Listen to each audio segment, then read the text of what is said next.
அன்புடன் வரவேற்கின்றோம்.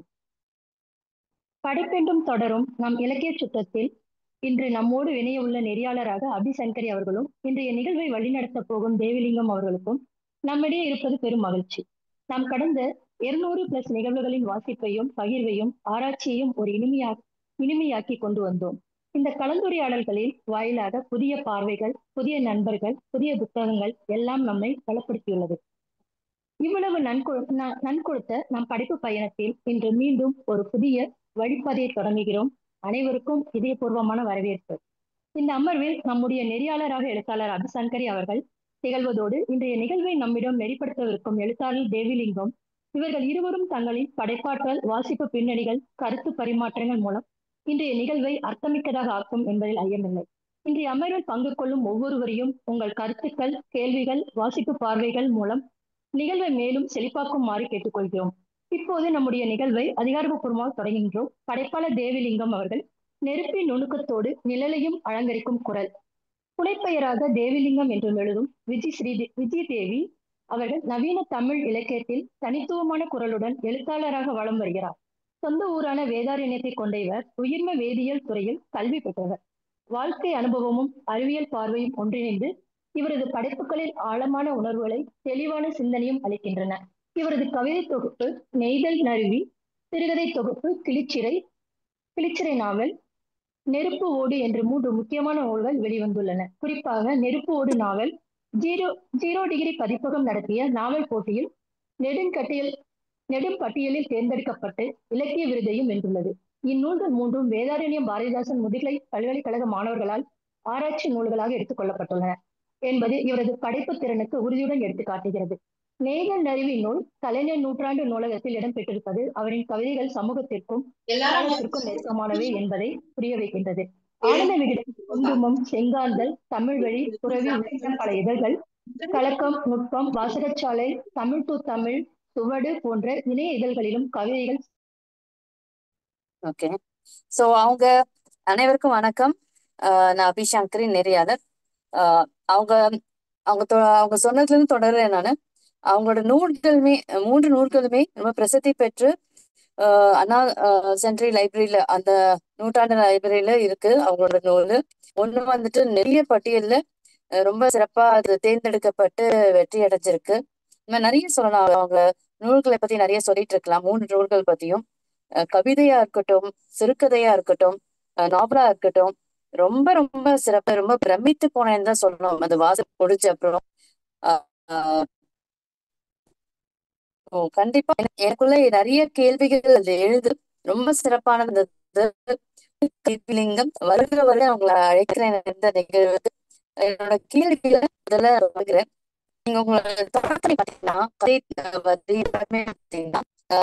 கவிதை சம்பந்த எல்லா இடத்துலயும் இருக்கு. எதையுமே கவிதை அந்த அன்பும் கரிசமும் ரசிக்கும் இருந்தாவே, அமைதியும் இருந்தாவே போதும். நீங்க தொடங்குனீங்க, ரொம்ப சிறப்பா இருந்தது.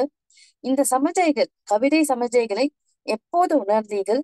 எந்த வயதில் உங்க கவிதையை எழுத தொடங்குனீங்க? வாங்க தேவிலிங்கம்.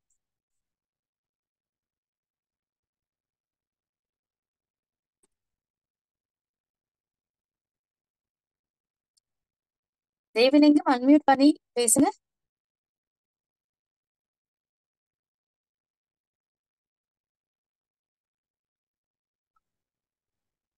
அனைவருக்கும் வணக்கம்.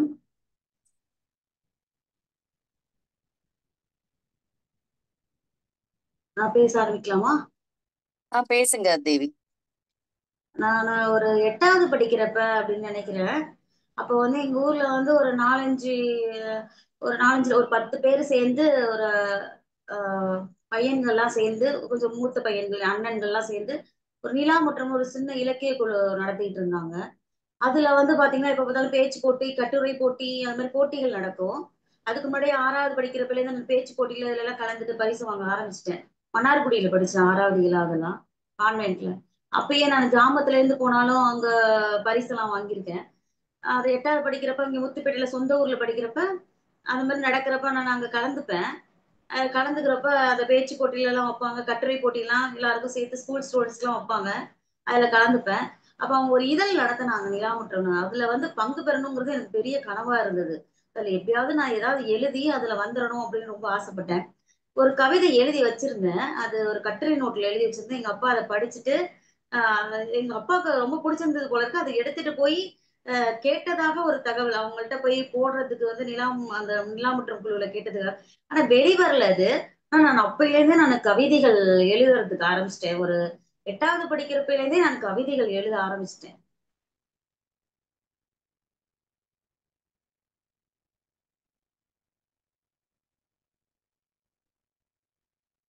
ரொம்ப அடுத்து சிறப்பு.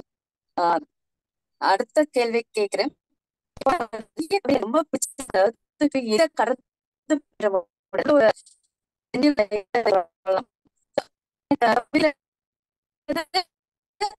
இப்போ ஒரு கேள்வி.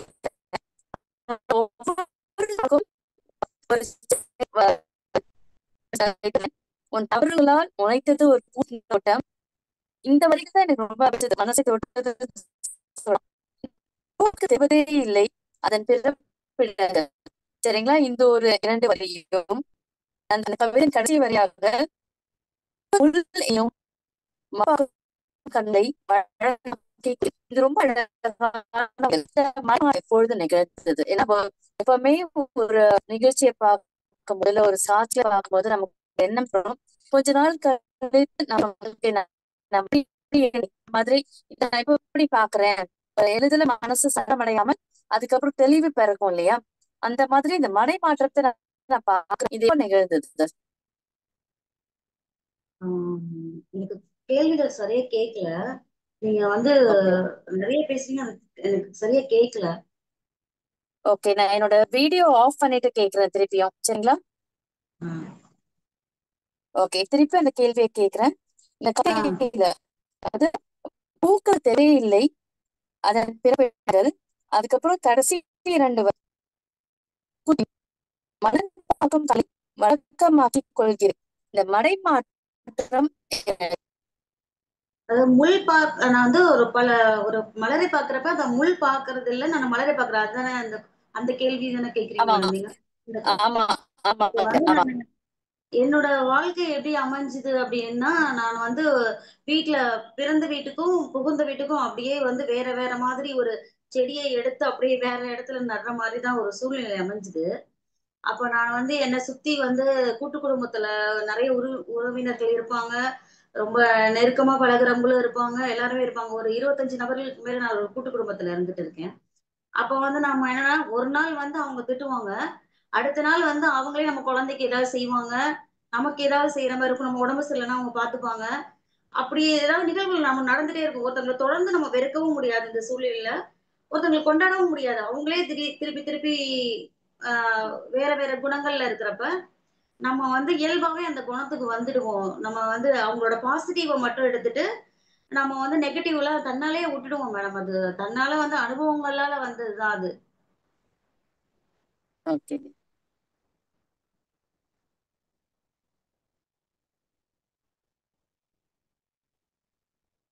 ஓகே, ரொம்ப நன்றி. ரொம்ப அழகா சொன்னீங்க. இப்போ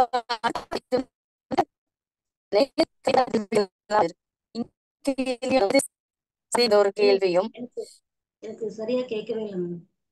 கேட்கலீங்களா? ஒரு second இருங்க. அபி மேடம் வாய்ஸ் சரியா இல்ல, கிளியரா இல்ல மேடம். கிளியரா இல்லைங்களா? ஓகே, இப்ப கேக்குதுங்களா? ஆமா, கேக்குது மேடம், கேக்குது. கேக்குது, கேளுங்க. Okay okay.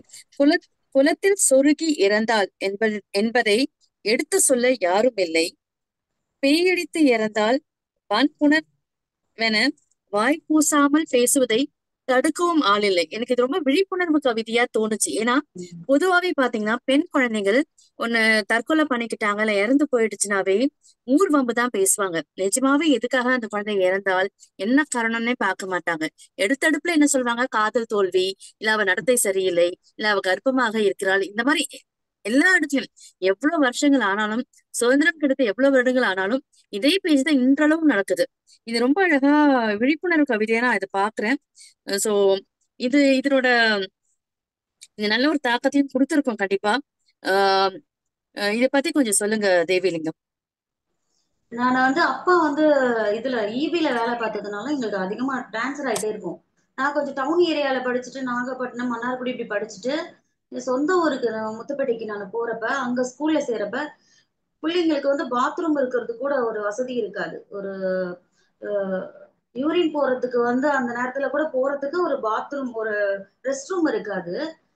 ஒரு திறந்த வெளியா ஒரு இடத்துல போற மாதிரி இருக்கும். அப்ப பாத்ரூம் இருக்கிறதுக்கு ரெஸ்ட் ரூம் போறதுக்கே இல்லைன்னா அங்க எப்படி உங்களுக்கு பீரியட்னா விஸ்பர் மாத்துறதுக்குலாம் அங்க என்ன ஸ்பெசிலிட்டி இருக்க போகுது? ஒண்ணுமே இருக்காது. அப்ப வந்து ஒரு ஒரு பொண்ணு உண்மையிலே போய் குளத்து மறைவுல போறதுக்கு போய் ஆஹ் அது இறந்துருச்சு.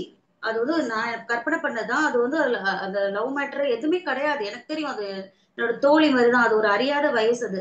அது ஒரு மாதவிலக்கு துணி மாத்திரைன்னு தான் போணுச்சு. ஆனா அது இறந்திருந்தது. அதுக்கு வந்து எல்லாம் அது வந்து அந்த பேசிக்கான அந்த அடிப்படை வசதி இல்லைங்கிறது வந்து யாருமே பேசல.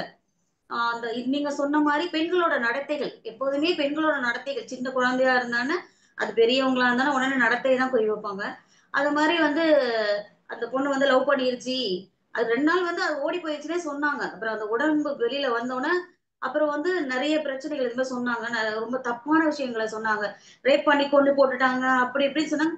ஆனா வந்து உங்களுக்கு அந்த பரிசோதனையில வந்து கடைசியா இது பண்ணுவாங்கல்ல, போஸ்ட்மார்டம் ரிப்போர்ட்ல வந்து எந்த இதுவும் இல்லை. அது அப்படிதான் வந்தது. ஆனா அதுக்குள்ள அந்த ஊர் பேசின பேச்சு வந்து அது கட்டுக்கதை கட்டி அவ்வளவு அது பெண்களோட பேசிக்கான அடிப்படை தேவைகள் கூட இங்க பூர்த்தி செய்யப்படும். அது சாப்பாடு இல்லாம சாகலாம். ஒரு எதுனால அவங்களுக்கு உள்ள கஷ்டங்கள் அவ்வளவு இருக்கு. அதெல்லாம் பேசுறதே இல்லை யாரும். ஆனா அவங்கள பத்தி தப்பா பேசுறதுக்கு வந்து 1000 பேர் இருப்பாங்க. அதுதான் மேடம் அது. அது ஓகே. வந்து அந்த இந்த கவிதைகளோட விழிப்புணர்வு எல்லாம் பிடிச்சுதான் இங்க வேதாந்தத்தில் பாரதிதாசன்ல முனைவர் முத்துகிருஷ்ணன் அவரு இதை படிச்சுட்டு அவரை வந்து இந்த புக்ல தான் அந்த பெண்களுக்கு இந்த பொம்பளை பிள்ளைங்களுக்கு கொடுத்து அந்த அது முனைவர் பட்டத்துக்காக அதை வந்து ஆராய்ச்சி நூலா எடுத்துக்க சொன்னார் அவரு. ரொம்ப அத சிறப்புமா, ரொம்ப சிறப்பு. ஓகே, இப்ப இன்னொரு கவிதையும் இதே மாதிரிதான். ஏன்னா இந்த வரிகள் படிக்கும் போதே எனக்கு அந்த வரியை உணர முடிஞ்சதுன்னு சொல்லலாம். ஒரு 2 3 வரிகள் மட்டும் படிக்கிறேன் அந்த கவிதையில இருந்து. கவலம் மெல்லுகையில் கடிபடும் நாக்கென சில குரூரங்களின் மௌனமாய் திருப்தி கொள்கின்ற மனங்கள். அதுக்கப்புறம் கடைசி 2 வரிகள் படிக்கிறேன். வாளை மிதிக்கையில் கம்மென்று இருக்க கருப்ப மேகனாவா அது. இந்த ஒப்புமை வந்து சால பொருந்தும். ஏன்னா அந்த வலி அந்த உணர்வுகள் வந்துட்டு ரொம்ப அழகா இந்த இடத்துல எடுத்துட்டு சொல்லியிருக்கீங்க. இந்த ஒப்புமைகள்லாம் எப்படி தேர்வு செய்யறீங்க தேவிலிங்கம்? அது நம்ம இதுக்கும் நான் வந்து என்னோட சொந்த அனுபவங்களை தான் சொல்லணும். நமக்கு வந்து நிறைய பேர் இருக்கிறப்ப சில விஷயங்களை சொல்றப்ப நம்மளால உடனே ரியாக்ட் பண்ண முடியாது. வினையாற்ற முடியாது. நம்ம ஒரு ஒரு தப்பு நடக்குதுன்னு தெரியும். நம்மளால வந்து அந்த இடத்துல இது தப்புன்னு சொல்றதுக்கான சுதந்திரம் நமக்கு வந்து மறுக்கப்பட்டுட்டு தான் இருக்கும். ஒரு சேர்ந்து ஒரு குழு குழு ஒரு அமைப்பா இருக்கிறப்ப நம்ம வந்து நம்மளோட உணர்வுகளை அங்க வந்து வெளிப்படுத்த முடியாது. நம்ம கண்ட்ரோல் பண்ணிக்கிட்டு தான் ஆகுறோம். அப்ப வந்து அது மாதிரி ஒரு சூழ்நிலை நடக்கிறப்ப நமக்கு எதிராகவும் நமக்கு நம்மளை சார்ந்த பெண்களுக்கே சில இது மாதிரி கருப்பா இருக்காங்க அப்படி இருக்காங்க இப்படி இருக்காங்க உருவகேடுகள் வேற நடக்கும். அப்ப வந்து நம்மளால வந்து உடனே ரியாக்ட் பண்ண முடியாது.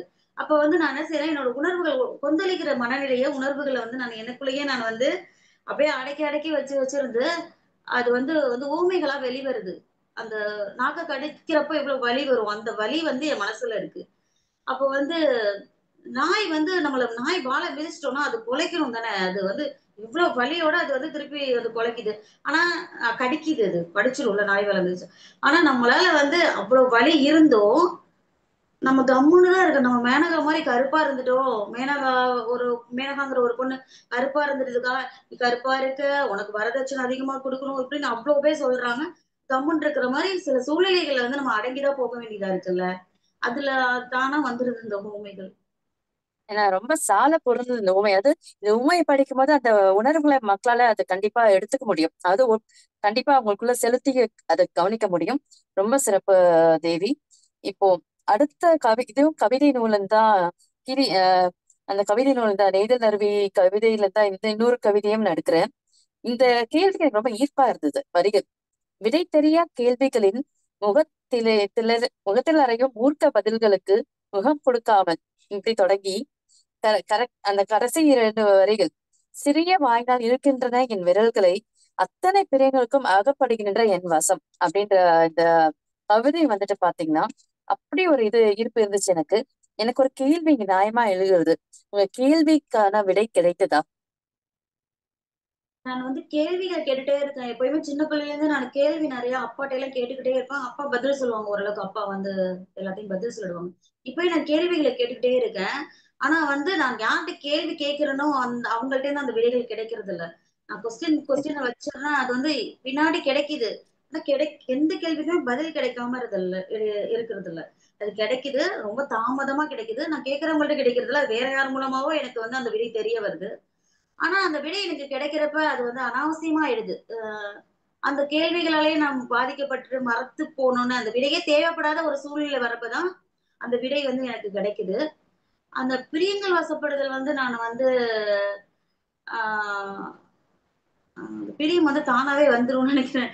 ரொம்ப கஷ்டப்பட்டு கஷ்டப்பட்டு நம்ம ஓரளவுக்கு வந்து மனிதர்களோட உணர்வுகளை அவங்க இப்படிதான் இயல்பா புரிஞ்சுட்டோம்னா அது தன்னாலே அந்த பிரியங்கள் வசப்பட்டுன்னு நினைக்கிறேன். ஆனா கேள்விகள் வந்து விடைகள் கிடைச்சிடுது. யாரு எந்த கேள்வி கேட்டாலும் விடைகள் கிடைச்சிடுது. ஆனா வந்து அது விடைகள் கிடைக்கிறப்ப அது நமக்கு தேவைப்படுதா இல்லையா அப்படிங்கிறதுதான் வந்து தொக்கி நிக்குது. ரொம்ப ரொம்ப அழகு, ரொம்ப அழகு உங்க விடை.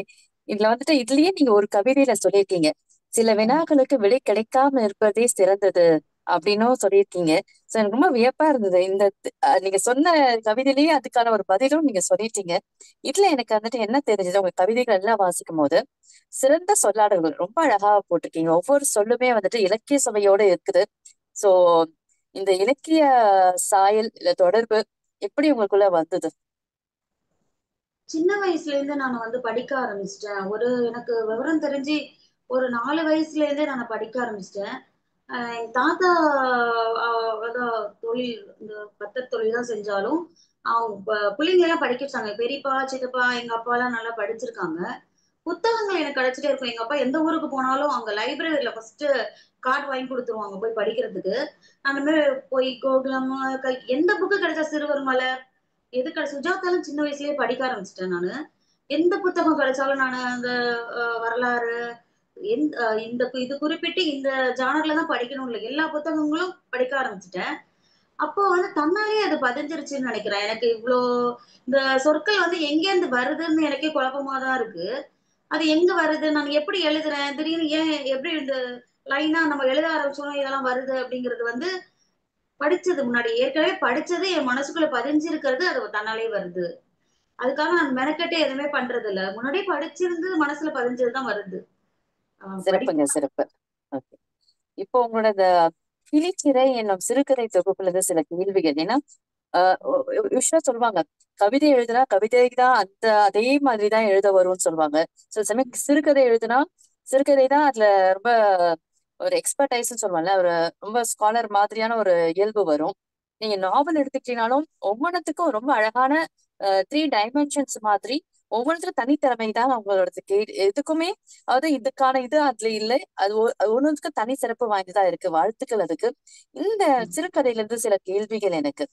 பிரியாணி கதை எனக்கு ரொம்ப ரொம்ப பிடிச்சது. ஏன்னா பிரியாணி சுவையா இருக்கட்டும், அது நீங்க சொன்ன விதம், அந்த கவிதை சொற்கள்ல, அதே மாதிரி அந்த குழந்தையின் அப்பா, இப்போ அந்த குழந்தைக்கு அப்பா இல்ல, அப்பா இருந்த போது அந்த குழந்தைக்கு செய்த பிரியாணி, அதுக்காக ஏங்குற குழந்தை, அதுக்கான முடிவை நான் இப்ப சொல்லலை, ஏன்னா அது சுவாரஸ்யம் போயிடும். பட் ஆனா அவ்வளவு சுவையா இருந்துச்சு அந்த கதை. அதே மாதிரி ஒவ்வொரு கதையும் உங்க சிறுகதை தொகுப்புல சிலதுக்கான சிலது சொல்ற சில தலைப்புகளை, அலை, வக்கிரம், பலி, சஞ்சலம், அலை, அராவி, ரொம்ப சிறந்த கற்பனை வளம். ஒவ்வொரு இதுமே கிளிச்சிறையா இருக்கட்டும், உருமீனா இருக்கட்டும், நிர்பந்தங்களா இருக்கட்டும், ஒவ்வொன்றுமே சிறப்பு வாய்ந்த சிறுகதைகள். ஆனா கண்டிப்பா ஒரு ஒரு மனதை தொடுகின்ற இல்ல பாதிக்கின்ற கதைகளாவும் அது இருக்குது. சோ இதுக்கான கற்பனை வளத்தை பத்தி சொல்லுங்க.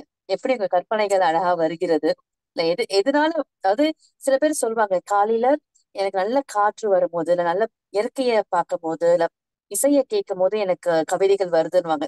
அந்த மாதிரி இந்த கற்பனைக்காக நீங்க ஏதாவது உங்களுக்கு இருந்த கற்பனை வருதா, இல்ல உங்களுக்கு தன்னை தானே நீங்களே படிப்பதால் வருதா? சொல்லுங்க. இல்ல, இந்த கதைகள் எல்லாமே வந்து கற்பனைகள்னு சொல்ல முடியாது. இதுல ஒரு 4 சயின்ஸ் ஃபிக்ஷன் கதை இருக்கும். அது மட்டும்தான் அது கற்பனைகள் எல்லாம் வந்தது. மீதி எல்லாமே வந்து என்னை சுற்றி நிகழ்ந்தவை, எனக்கு நிகழ்ந்தவை, இல்ல என்கிட்ட சொல்றது. அந்த சொல்றப்பயுமே நான் இப்ப எங்க பெரியம்மா சொல்றாங்கன்னு வச்சுங்களேன், அந்த அந்த ரிலேட்டிவ்ல நான் இருப்பேன். அது மாதிரி வந்து என்னால உணர்ந்து கொள்ள முடிகிற ஒரு சொந்தக்காரங்க சொல்றது. அந்த சூழலை உணர்ந்துக்கிற மொழி இடத்துல நான் இருந்திருக்கேன். இது எல்லாமே வந்து உண்மை கதைகள். இது எல்லா கதையிலுமே ஒரு உண்மை நிகழ்வு இருக்கு. அது எந்த நிகழ்வுங்கிறது நான் சொல்ல முடியாது. அந்த உண்மை நிகழ்வை வச்சு அந்த கதைகளை ஃபுல்லா நான் வந்து புனைந்திருக்கிறேன். அந்த உண்மை தெரியாம புனைந்திருக்கிறேன் ஒழிஞ்சு இது எல்லாமே உண்மை கதைகள் தான். இத வந்து முழுவதும் கற்பனை கதைகள்லாம் சொல்ல முடியாது. அதுல சயின்ஸ் ஃபிக்ஷன் கதை இருக்குல்ல, அது மட்டும் தான் நான் கற்பனை பண்ணது. நாட்டின் ஃபார்முலா, ராவி இதெல்லாம் வந்து கற்பனை கதை. இது எல்லாமே உண்மை உண்மை நிகழ்வுகள் தான். அதுவும் வந்து நமக்கு சின்ன வயசுல இருந்து நம்ம கதைகளோட தானே வளர்றோம். நம்ம வந்து அப்ப நம்ம இருந்தப்போ நான் ஒரு எப்போ டிவி வந்ததுன்னு கூட எனக்கு ஞாபகம் இல்ல. ஒரு 8th எப்போ வந்ததுன்னு சரியா ஞாபகம் இல்ல. அப்போ வந்து அந்த டிவி வர்றதுக்கு முன்னாடி கதைகள் தான் சொல்லுவாங்க. இப்ப அப்பா அம்மாட்ட வந்து யாராவது ஒருத்தவங்க சொல்லிட்டு இருப்பாங்க. நம்ம அப்போ உட்காந்து படிக்கிற மாரி இருந்தாலும் நம்ம அத கேட்டுட்டு தான் இருப்போம். வீட்ல 4 லேடீஸ் வந்து வாசல்ல உட்காந்து பேசிக்கிட்டு இருப்பாங்க. அப்ப நம்ம வந்து உள்ள படிக்கிற மாரி நெனச்சுட்டு, உடனே நம்மள வந்து சேர்த்துக்க மாட்டாங்க. அந்த இதுல "போ போ படிக்கிற பிள்ளை இதெல்லாம் கேட்கக்கூடாது போ" அப்படின்னு சொல்லிடுவாங்க. அப்ப நான் கேட்டுட்டு இருந்த கதைகள், இதெல்லாம் இதுதான் இந்த கதைகளா உருவாகியிருக்கு. இது எதுவுமே கற்பனை இல்ல. எல்லாமே உண்மை ஓகே நிகழ்வுகள். அத சேர்த்து புனையப்பட்ட புனைவுகள் தான் அது. ஓகே கற்பனைகள்னு சொல்ல ஓகே முடியாது. ஓகேங்க. ஓகே, நன்றி. இப்போ இந்த இந்த இதுலயே சிறுகதையிலே இந்த நெக்ஸ்ட் வந்துட்டு இந்த நாவல் நாவல் புத்தகத்துல இருந்து பாத்தீங்கன்னா, அதுலயுமே பாத்தீங்கன்னா ஒவ்வொரு கதையுமே ரொம்ப நம்ம வாழ்க்கைக்கு ரொம்ப நெருங்கிய ஒரு தொடர்புள்ள கதைகளா இருக்குது. சொர்ண சௌந்தரியமா இருக்கட்டும், இது பாத்தீங்கன்னா இப்போ இப்ப இருக்கிற காலகட்டத்துல எங்க பார்த்தாலும் கள்ள தொடர்புனால வரும் கொலைகள், கணவன் மனைவியை சந்தேகப்பட்டு இது பண்ணுவாங்க, இல்லாட்டி மனைவி கணவன் கள்ள தொடர்பு இருக்குன்னு சந்தேகப்பட்டு கொலைகள் நடக்குது ரொம்ப எளிதாகவும். எங்க பார்த்தாலும் இந்த ஒரு இதுதான் நம்ம பார்த்துட்டு இருக்கோம். சோ இந்த இதுக்கான ஒரு முடிவும் கூட பாத்தீங்கன்னா ஒரு வித்தியாசமான ஒரு முடிவும் நீங்க கொடுத்திருக்கீங்க. ஒவ்வொரு கதைக்குமே ஒரு நல்ல இயல்பா, ரொம்ப இயல்பா அது எதனால இது வருதுன்ற மாதிரி ரொம்ப வாழ்க்கை இயல்பா வரக்கூடிய நிகழ்வுகளை சொல்லியிருக்கீங்க. சோ இது கண்டிப்பா ஒரு நல்ல ஒரு தாக்கத்தை ஏற்படுத்தியிருக்கும். இது உங்க அனுபவத்தை கொஞ்சம் சொல்லுங்க. தாக்கத்தை ஏற்படுத்துறதுன்னா, எனக்கு வந்து வெளியில உள்ள வாசகர்கள் வந்து இப்போ நெருப்போட நாவலுக்கு வந்து உங்களுக்கு வெளியில உள்ள வாசகர்கள் வந்து என்ன தொடர்பு கொள்றாங்க. ஏன்னா வந்து அது பரவலா வந்து எல்லார் கைக்கும் போயிருக்கு. அதுல என்னோட நம்பர் வந்து இருக்கிறதுனால அவங்க தொடர்பு கொண்டு பேசுறாங்க. நாவல பத்தி சொல்றாங்க. ஆனா இந்த கிளிச்சிறை வெளியாகுறப்ப வெளியில உள்ள வாசகர்கள் வந்து எனக்கு அவ்வளவுதான் தெரியாது. அதனால அவங்க என்ன நினைச்சாங்கன்னு தெரியுது. முகநூல்ல வந்து சில பேர் படிச்சுட்டு, சில வாசகர்களும் சரி, சில எழுத்தாளர்களும் சரி, படிச்சுட்டு என்ட்ட கருத்துக்கள பகிர்ந்திருக்காங்க. இப்போ இந்த கள்ளத்தொடர்பு இது அதெல்லாம் வந்து அத பத்தியெல்லாம் சொல்றதுன்னா, அதுல நானும் அந்த கதையில இந்த நாவல்ல கொண்டு வந்திருக்கேன். அது வந்து ஒரு கள்ளத்தொடர்பு மாரி கொண்டு வரல. ஒரு ஃப்ரெண்ட்ஷிப் மாரி தான் நானு கொண்டு வந்திருக்கேன். ஒரு நல்ல ஒரு ரிலேஷன் மாரி தான். அந்த ஆண், பெண் நட்புங்கிறது வந்து இந்த காலத்துல வந்து எல்லாருக்கும் அவசியமானது தான். ஒரு பெண்கள் வந்து பெண்கள்ட்ட பேசுறத விட, ஒரு பெண் ஆண்ட்ட பேசுறப்ப ஒரு கம்ஃபர்டபுளான ஒரு ஃபீலிங் வரும் அப்படின்னு எனக்கு தோணுது. இப்போ கணவன், மனைவி அப்படி இருக்கிறப்ப, அவங்களுக்குள்ள ஒரு நெருக்கமான எவ்வளவுதான் ஒரு ஒரு நாள் அவங்களோட வந்து நெகட்டிவ் பக்கத்த மட்டும் தான் நமக்கு வெளிப்படுத்திப்பாங்க. உண்மையான அத வந்து அவங்க ஒரு சந்தோஷமா இருக்கிறேன் அப்படின்னு நம்ம சொல்றத விட அவங்க, இல்ல எங்க வீட்டுக்காரங்கள்ட்ட நான் ரொம்ப கம்ஃபர்டபுளா இருக்கேன், சந்தோஷமா இருக்கேன் அப்படின்னு யாரும் வெளிப்படுத்திக்க மாட்டாங்க. ஆனா எங்க வீட்டுக்காரர் திட்டுறாரு, அப்படி பண்றாரு, இப்படி பண்றாருங்கிறத வந்து வெளிப்படுத்திப்பாங்க. அதே மாரி தான் ஹஸ்பண்ட்ஸும் சரி, என் ஒய்ஃப் வந்து நல்லா சமைச்சு போட்டா, இன்னைக்கு நல்லா வந்து அவ பாசமா பழகினா, அப்படிலாம் அதெல்லாம் சொல்ல மாட்டாங்க. அதோட நெகட்டிவ் இத மட்டும் தான் வெளிய சொல்லிக்கிறது வந்து நெகட்டிவ் மட்டும் தான் வரும். பாசிட்டிவ் வந்து வரவே வராது. அது மாரி தான் ஒரு ஆணும், பெண்ணும் நட்புங்கிறது வந்து இயல்பா இருக்கணும். அத வந்து அ கள்ளத்தொடர்பு அதெல்லாம் வந்து அவங்கவங்க பர்சனல்ஸ். அதுல நம்ம வந்து போவே முடியாது. அவங்கவங்களோட சுதந்திரம், அவங்கவங்களோட பர்சனல்ஸ்ல போயிடும் அது. ஆனா ஆண், பெண் நட்புங்கிறது ரொம்ப அவசியம்னு நான் நினைக்கிறேன். நல்ல ஒரு சமுதாயம் உருவாறதுக்கு ஆண், பெண் நட்பு வந்து ரொம்ப அவசியம். அது ரொம்ப நம்ம சரியா குழந்தை சொன்னீங்க தேவிலிங்கம்.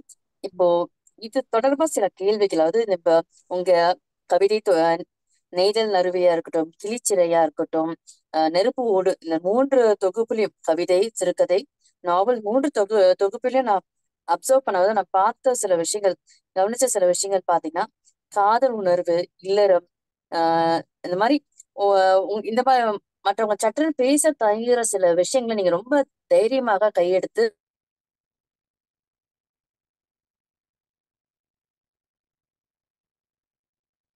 மேடம் லைன்ல இருக்கீங்களா? அபி மேடம்.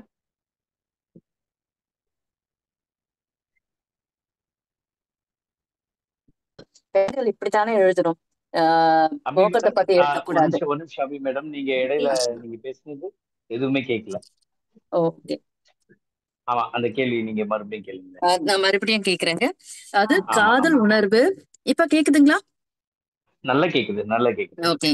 காதல் உணர்வு, இல்லறம், இந்த மாதிரி கவிதை கதைகளா இருக்கட்டும், சிறுகதையா இருக்கட்டும், நாவலா இருக்கட்டும், இத வச்சு நீங்க எழுதும் போது ஏற்படக்கூடிய சவால்கள், அது பொதுவாக ஒரு பெண்கள் காதல் பத்தி எழுதினாவோ மோகத்தை பத்தி பேசினாலும் உடனே வேற்று பார்வையா பார்ப்பாங்க. பெண்கள் இப்படிலாம் எழுதலாமா, இல்ல இது ரொம்ப அதிகமா அவங்க எழுதுறாங்கன்னு ஒரு குற்றச்சாட்டு இருக்கும். இந்த சவால்கள் எப்படி கையாளுறீங்க? உங்க எழுத்துக்கு தடையா இருந்திருக்குதா? சொல்லுங்க தேவிலிங்கம்.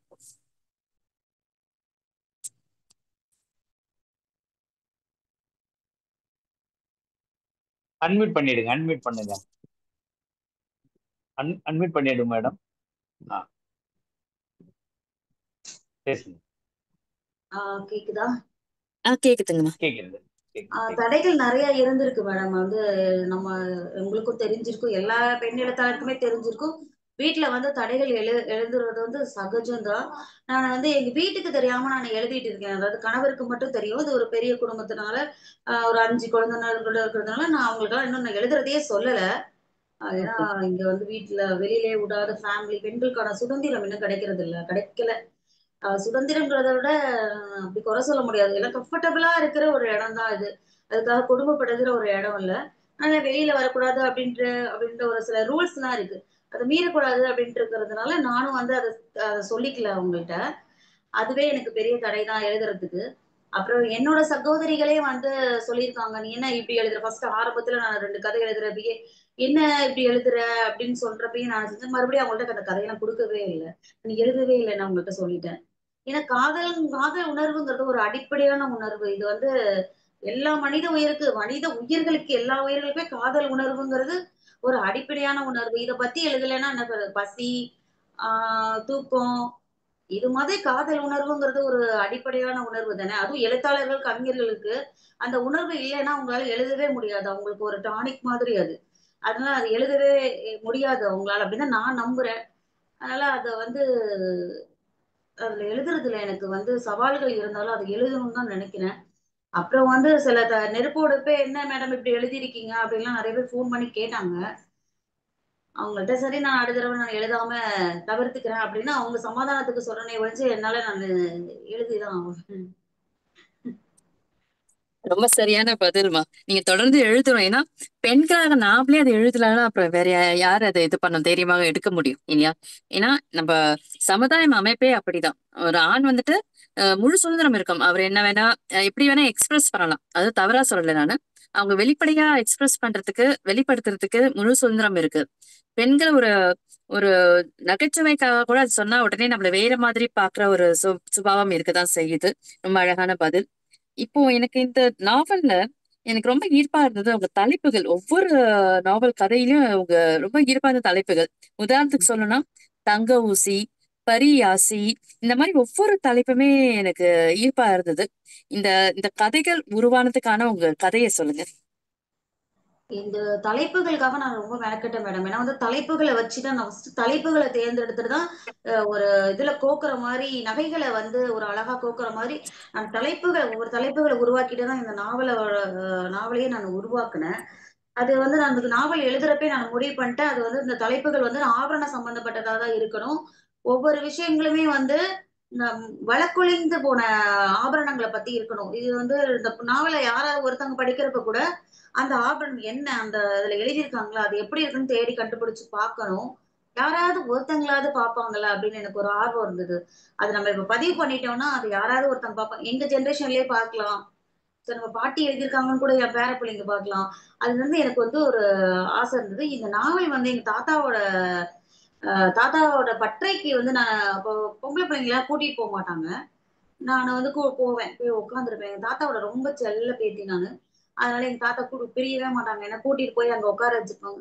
அப்ப பார்த்துட்டு அங்க இருக்கிறப்ப அவங்க சந்தோஷமா இருந்ததை விட நான் அவங்க கஷ்டப்பட்டதை நான் ரொம்ப பார்த்தது வந்து எனக்கு சின்ன வயசுலயே எனக்கு ஒரு பாதிப்பாயிடுச்சு. எப்போதுமே சந்தோஷங்கள் மறந்துடும். நமக்கு துக்கம் வந்து அப்படியே மறக்காது. இந்த வலிகள் வந்து நமக்கு மறக்காது. கஷ்டங்கள் வந்து நமக்கு மறக்காது. சந்தோஷப்படுறத நம்ம வந்து அன்னைக்கே எப்பவுமே மறந்துடுவோம். அது ரொம்ப அதிகமா இருந்ததுனால, எங்க தாத்தா, பாட்டி வீட்ல தான் நான் வளர்ந்தேன். எங்க அப்பா, அம்மா வந்து சின்ன பிள்ளைல நான் ஒரு 10 மாசம் இருக்கிறப்பயே குடுத்துட்டாங்க. ஆ தாத்தா, பாட்டிட்ட. அடுத்தது தங்க பொறந்துருச்சு. அதனால என்ன வளர்க்க முடியலன்ட்டு குடுத்துட்டாங்க. சரி நான் அப்படியே நான் ஒரு 7, 8 வயசு தாத்தா, பாட்டிட்டே இருந்ததுனால, அவங்க ஒரு பெரிய குடும்பம் அவங்களும். எங்க பாட்டி அவ்வளவு வேலை செஞ்சுட்டு என்னையும் வளர்த்துருக்காங்க. எனக்கு என் குழந்தைங்கள வளர்க்கறப்ப தான் தெரிஞ்சுது. பாட்டி எவ்வளவு கஷ்டப்பட்டு என்ன வளர்த்துருப்பாங்கங்கிறது. அவ்வளவு வேலையிலயும் அவங்க என்ன வளர்த்தாங்கன்னு ரொம்ப நல்லா வளர்த்துருக்காங்க.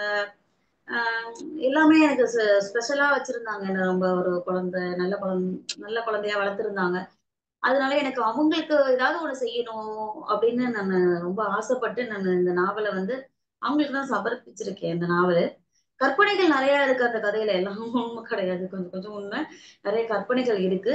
ஆ நான் அவங்களுக்காக தான் இந்த நாவல அவங்களுக்கு சமர்ப்பிக்கணும். அப்புறம் இந்த சைலண்ட் தற்கொலைகள் நெறைய நடக்குது. பத்தர் சமுதாயத்துல ஒரு இந்த கம்மாளர்ன்னு சொல்லுவாங்க, பத்தர்ன்னு சொல்லுவாங்க எங்க சைடு.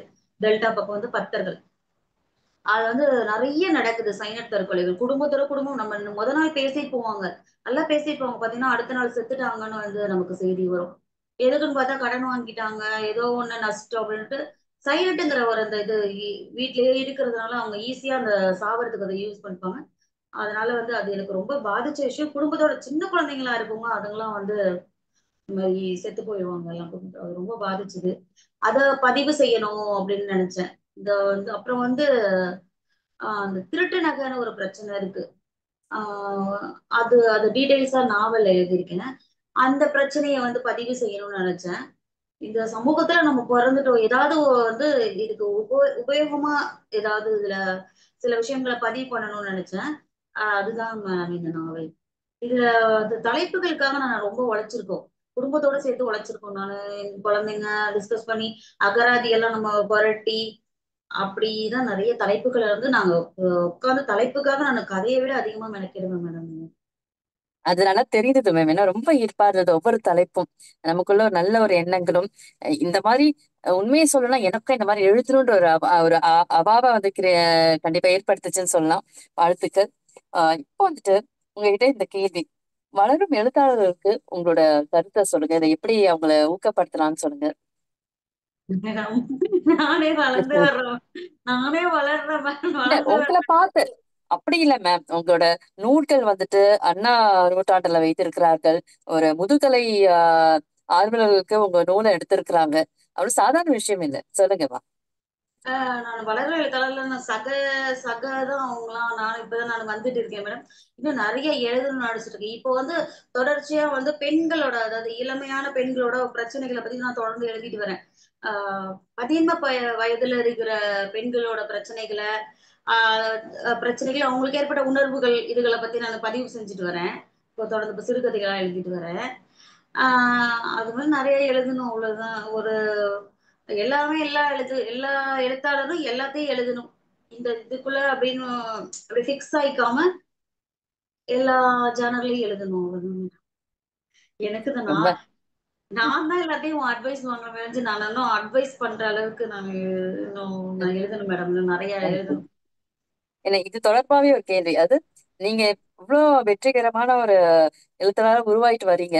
அதற்கு நீங்க எந்த மாதிரியான தொடர்ந்து நீங்க செய்யற பணி என்ன இந்த உங்க எழுத்து வந்துட்டு வளர்ச்சிக்கு? படிப்பேன், நேரம் கிடைக்கிறப்ப படிப்பேன். எனக்கு குடும்ப வேலைகளையும் பார்த்துட்டு படிக்கிறதுக்கு கொஞ்சம் நேரம் கிடைக்கிறப்ப டக்குனு நான் வந்து எனக்கு புக்கு எடுத்து பெரட்டுறதுக்கு என்னால முடியலனாலும், அப்போ வெளியாகுதுல மொபைல்ல நமக்கு நிறைய சக எழுத்தாளர்களோட கதைகள்லாம் வெளியாகிருக்கும் இல்லையா?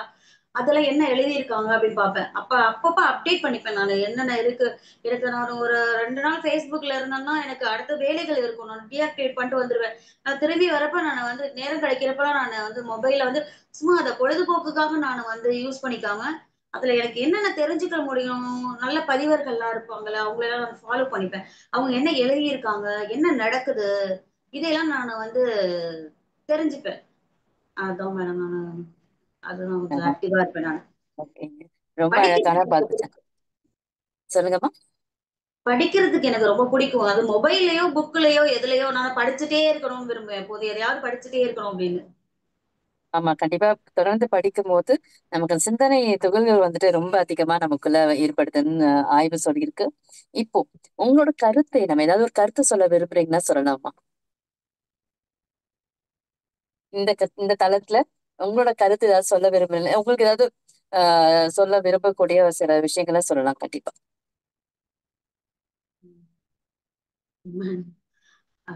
எல்லாரும் சந்தோஷமா இருக்கணும். எல்லாரும் மகிழ்வா இருக்கணும். நல்ல நல்ல புக்ஸ் படிக்கலாம். நல்ல நேரங்களை வந்து நல்ல உபயோகமா யூஸ் பண்ணிக்கணும். அதை வந்து நம்ம வந்து ஒரு ஒரு இடத்துக்கு போறோம். அந்த இடத்த அப்படியே சும்மா போகாம அங்க நம்மளை சுத்தி என்ன நிகழுது அப்படின்னு கவனிச்சாலே போதும் மேடம். நிறைய நமக்கு வந்து நம்ம அந்த அந்த கணத்துல இருக்கணும். அது இந்த பிரசன்ஸ்ல நம்ம இருக்கணும். ஒரு இடத்துல போய் வெட்டியா அந்த பொழுத கழிக்காம நம்மளை சுத்தி என்ன நிகழுது, மனிதர்கள் என்னென்ன நினைக்கிறாங்க, அவங்க முகக்குறிப்புகள், இதையெல்லாம் பார்த்துக்கிட்டு இருந்தாலே நமக்கு நல்ல ஒரு எனர்ஜெட்டிக்கா இருக்கும். மனிதர்களை கவனிக்கிற மாதிரி ஒரு நல்ல விஷயம் வந்து எதுவுமே இல்லைன்னு எனக்கு தோணும். நான் எப்பயுமே ஒரு இடத்துக்கு போனேன்னா, ஒரு சாதாரணமா ஒரு ஃபங்க்ஷன் போனா கூட ஒரு இடத்துல அமைதியா உட்காந்துட்டு ஒரு 2 மணி நேரம் கூட என்னால வந்து எதுக்க இருக்கிற மனிதர்களை பார்த்துட்டு அவங்க என்ன ஃபீலிங்ஸ் ஆகுது அப்படின்னு பார்த்துட்டு இருக்கிறது வந்து எனக்கு ரொம்ப பிடிச்ச விஷயம். நான் அந்த கலந்துரையாடல்ல கலந்துக்காம இருக்கலாம், அந்த ஃபங்க்ஷன்ல கலந்துக்காம இருக்கலாம். நான் ஒரு பயணியா ஒரு அப்படியே அமைதியா இருந்துட்டு இதெல்லாம் கவனிக்கிறது பிடிக்கும். ஃபேஸ்புக்லயே வந்து நான் வந்து எதுவுமே ரியாக்ட் பண்ணாம ரொம்ப அமைதியா மத்தவங்களை கவனிக்கிறது வந்து எனக்கு ரொம்ப பிடிச்ச விஷயம். அது மத்தவங்களை கவனிக்கிறது. அது மாரி நம்மள கவனிச்சுட்டு நம்ம சுத்தி இருக்கிறத நம்ம உணர்வோட கவனிச்சிட்டு இருந்தாலே போதும்னு எனக்கு தோணுது. ரொம்ப ரொம்ப சிறப்பு. அது எனக்கு ரொம்ப மகிழ்ச்சியா இருக்கு. ஏன்னா உங்க புத்தகங்களை படிக்கும் போது அந்த எழுதுற ஒரு ஆர்வத்தை கண்டிப்பா தூண்டுறீங்க. உங்க சிந்தனைகள் ரொம்ப ரொம்ப அழகா இருக்கு. அது வாழ்க்கையோட இயல்பாக நம்ம வாழ்க்கையில் நடக்கக்கூடிய அன்றாட விஷயத்திலேயே நீங்க சொல்ற மாதிரி எல்லாத்தையுமே கவிதையாக்க அந்த ரசிப்பு தன்மை இருந்தா போதுன்றது வந்துட்டு ரொம்ப ஒவ்வொரு கவிதையிலும் என்னால பார்க்க முடிஞ்சது. இப்போ வந்துட்டு ஆஹ் மத்தவங்களுக்கு இந்த இது யார் கேள்விகள் கேட்கணும்னு நினைக்கிறீங்களோ கண்டிப்பா கேட்கலாம். தேவிலிங்கம் காத்துட்டு இருக்காங்க. என்ன கேள்விகள் வேணா கேட்கலாம் அவங்க கிட்ட.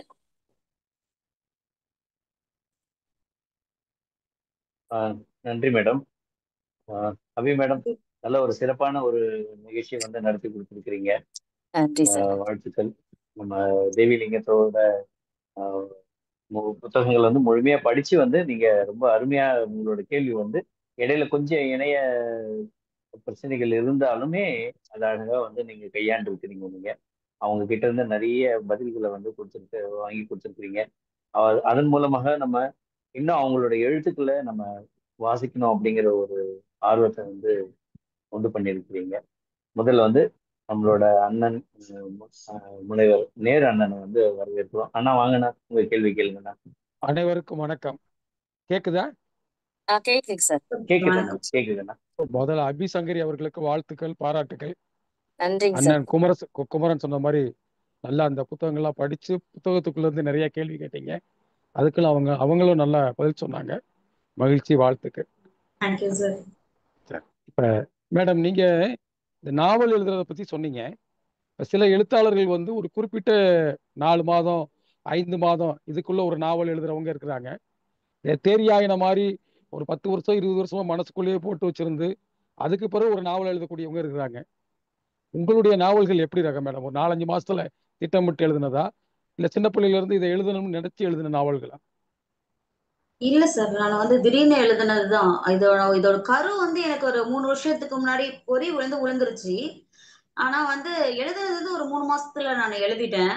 0 டிகிரி பப்ளிகேஷன்ஸ் வந்து ஒரு போட்டி நடத்துனாங்க, நாவல் போட்டி வந்து நடத்துனாங்க.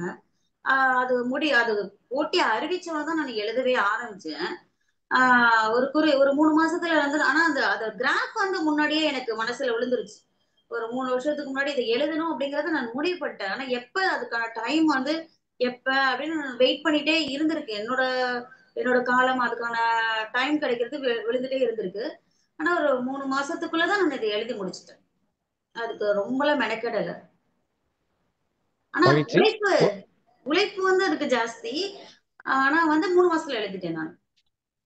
இல்ல அது ஏதோ ஒரு குறிப்பிட்ட நேரம்ங்கிற மாதிரி எழுதுனீங்களா, இல்ல தோணுங்கிறப்பெல்லாம் நீங்க உங்களால எழுத முடிஞ்சதா? அது வந்து நான் வந்து சார் ஒரு அடிக்ட் மாதிரி சார். நமக்கு ஒரு எழுத ஆரம்பிச்சிட்டோம்னா வந்து எதுவுமே நமக்கு வந்து தோணாது. நான் எப்ப பார்த்தாலும் எழுதிட்டே இருப்பேன் சார். எனக்கு அது அதை நினைச்சிட்டே தான் நான் சமைக்கிறப்ப அதை நினைச்சிட்டு இருப்பேன். தோட்டத்துக்கு தண்ணி ஊத்துறப்ப நினைச்சிட்டு இருப்பேன். அடுத்த லைன் என்ன வரும் அப்படின்னு டக்குனு ஒரு லைன் வர்றப்ப நான் வந்து அதை மறந்துடுவேங்கிறதுனால என் பொண்ணோட மொபைலுக்கு டக்குனு அனுப்பி வச்சிடுவேன். நான் என்ன வார்த்தை வருதோ, என்ன வேலை பண்ணிட்டு இருந்தாலும் அந்த பொண்ணோட மொபைலுக்கு அனுப்பிடுவேன். அப்புறம் திருப்பி நான் உட்கார்றதுக்கு நேரம் கிடைக்கிறப்ப வேலையெல்லாம் முடிச்சுட்டு அந்த வார்த்தையை நான் பார்த்தோன்னே நான் என்ன எழுதுனேங்கிறது எனக்கு ஞாபகம் வந்துடும். அந்த வார்த்தையை வந்து அப்படியே நான் விரிவு பண்ணி நான் எழுதிப்பேன். ஆனா அந்த 3 மாசம் ஒரு ஒரு ஒரு தவம் மாதிரி தான் சார் அது. தியானம் மாதிரி தான் சார் அது. வேற எந்த கான்சன்ட்ரேஷனும் எனக்கு இல்ல. இது ஃபுல்லா ஃபுல்லா ஃபுல்லா இது நான் எழுதி முடிக்கிற வரைக்கும் இதுலதான் என்னோட கவனம். வேற எதுல கவனம் சிதறவே இல்லை நான் எனக்கு. மகிழ்ச்சிங்க, வாழ்த்துக்கள். நிறைய எழுதுங்க. சரி மகிழ்ச்சி. சார், நன்றி சார். நன்றிங்கண்ணா. அடுத்ததாக மேடம் ரெஜினா மேடம், நீங்க வாங்க வணக்கம். பேசலாம். கேக்குதா? வணக்கம். கேக்குது கேக்குது கேக்குது. முதல்ல அபி மேடத்துக்கு பாராட்டுக்கள். நல்ல எல்லா புத்தகங்களையும் படித்து அதுக்குள்ள இருந்து நிறைய கேள்விகள் கேட்டாங்க. அது மூலமா நம்ம தேவி லிங்கம் அவர்கள் எப்படிப்பட்டவர்கள் அப்படிங்கிறது வந்து நமக்கு நல்லா எடுத்து சொன்னாங்க.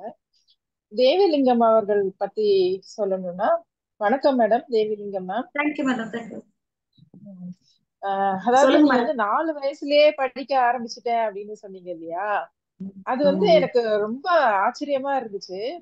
அதாவது நிறைய பிள்ளைங்களுக்கு அந்த அளவுக்கு ஒரு அறிவு இருக்கும் தான்.